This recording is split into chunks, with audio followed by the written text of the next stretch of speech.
Hi guys, welcome back once again. Advice for this is ang Diyos anak ng nagpapagaling ng bulag at bingi at ng mga may kapansanan at hindi na makatayo at may mga malulubhang sakit.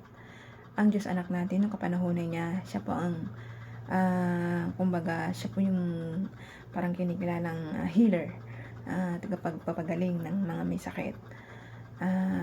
Basta naniniwala at nananalig ka lang sa Kanya, hanggang ngayon, manalig ka po sa Kanya.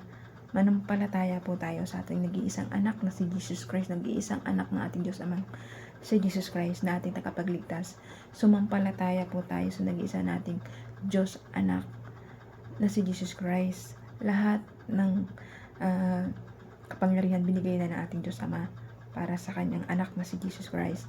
Kaya tayo kilalanin natin si Jesus Christ na ating tagapagligtas, na ating mahihinga natin ng tulong, na ating nagpapagaling kapag tayo may mga malulubhang karamdaman o mabibigat na problema, sing laki man ng dagat ang iyong problema at nagkakaroon ka ng depression.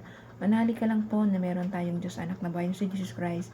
Tsak na tsak, pagagalingin ka niya, matatanggal yung mga depression mo, yung mga utang mo o iniisip mo mga alalahanin ay mawawala yan basta manalig ka lang sa ating nag-iisang Diyos anak na si Jesus Christ. Tsak ang iyong mga problema ay malulutas. At lalong-lalo na kapag lalong-lalo na ay napupunta ka sa kadiliman, bisyo, sugal, at nang magawa ka ng iba't ibang kasalanan, magbago na po tayo, talikuran na po natin yan. Anong petsa na? Wala na pong oras para patuloy kang gumawa ng masama para sa kaluluwa mo. Hindi po, mali po yun. Ngayon pa lang, inutusan na kita bilang isang payag na ating Diyos Ama ng mga mabubuting salita. Inutusan kita magbago ka na habang may oras ka pa, habang may pagkakataong maligtas yung kaluluwa mo sa impyerno para pare-pareho tayong mapunta sa paraiso. Kapag halimbawa, tinalikuran mo na yung kasalanan mo, huwag mo natang balikan. Dahil ang ating Diyos anak ang siyang magliligtas sa atin. Tayo mga taong makasalanan, lalong-lalo na pinamana sa atin ng ating mga magulang na si Eva at Adan, una natin magulang, una natin mga magulang.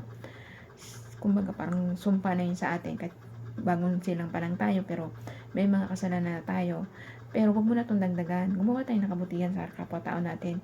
Gumawa tayo ng kabutihan ng unconditionally. Tumulong, magmahal, magbigay ng walang hinintay na kapalit. At lalong-lalo na rumispeto, mahalin mo magulang mo, respetuhin mo at igalang mo ito.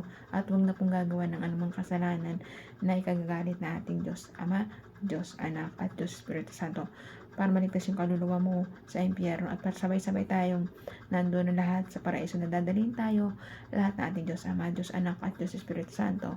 Yung matutuwid na tao at mabubuting tao lamang ang dadalhin doon.